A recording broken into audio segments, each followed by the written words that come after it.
Hi guys, Pete the Wargamer here, back with another painting tutorial. In this video, I'll be using some paints from the Vallejo Range to paint some of the US Infantry found inside the new American Starter Force for Flames of War.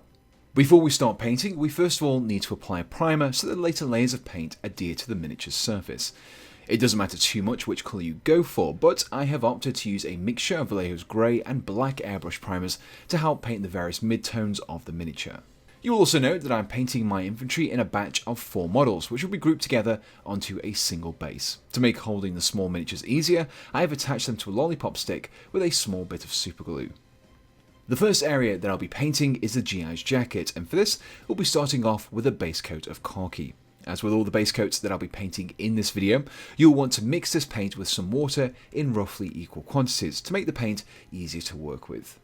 Apply your first layer, then allow the paint to dry before applying a second over the top.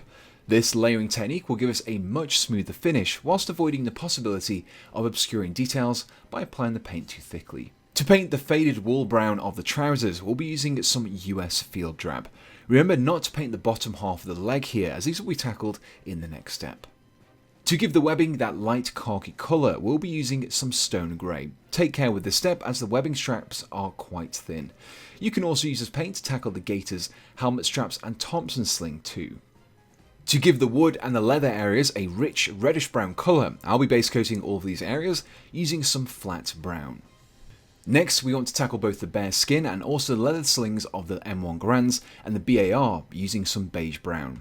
The face and the hands again are quite small areas, so take your time and use an appropriately sized brush. For the helmet and any grenade your infantryman is carrying, apply a base coat of olive drab. To create the appearance of blackened steel, we want to start off by painting the metal areas of the weapons using the dark German grey. By using a grey paint here rather than a black, we'll be able to take advantage of the dark wash in a couple of steps. With all of the base coats completed, we can now start to apply some washes. These are great for boosting the visibility of details, as they will flow into the recessed areas and create the appearance of shadows. The wash that we'll be applying in this way is Sepia Wash, but straight out of the pot it'll be a little too strong, so we first need to water it down a little. Mix water into your wash until you have a consistency similar to what you see here. With your wash thinned, we next want to apply it across the brown, flesh, green and tan areas of the model. Sepia Wash is much more subtle and will not darken down these lighter coloured areas as much as black wash would. Once dried, you will find those small details will stand out much more than they did before, perfect for smaller scale miniatures such as these. The next wash to apply is black wash, thinned in the same manner as before. This time we'll be applying it over the German grey that we painted onto the weapons.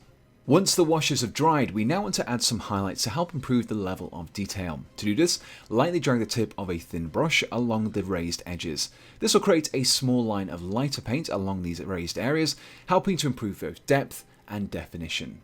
We will start off by highlighting the jacket, webbing and gaiters using some stone grey. Even though we're using the same colour for both areas, the different base colours will still allow these areas to be distinguishable. Thinning down the paint with just a little water should make this task easier, as the flow of paint should be much smoother than if you'd used it straight from the bottle. For the folds in the trousers and the leather slings of the rifles, apply a fine edge of US Field Drab. To pick out the edges of the reddish brown areas such as the boots and wooden areas, use some beige brown. Next, we'll be using some flat flesh to add a little more definition to the facial features and the fingers. Again, these details are very small, so use a small brush with a fine point. For the helmet, I'll once again be using some khaki to apply a thin line around the brim. The final step is to add some metallic highlights to the areas that we painted with German grey. We'll be using some oily metal and adding a small amount of the silvery paint to the edges of the metal areas. Combined with the dark grey base coat, the resulting effect will be one of blackened steel. And here we have the completed US Infantry squad, which were attached to their base before I added some textured paint and grass. For this tutorial, I took a lot of inspiration from the Colours of War book recently released to accompany Flames of War. It provides in-depth paint guides that cover an extensive range of World War II and Cold War era infantry and vehicles from multiple nations, eras and theatres. It's definitely worth checking out and is a great reference point for modern history wargamers. You can find a full list of all the paints that I've used in this tutorial in the description below, along with any other equipment that I've used to create this video.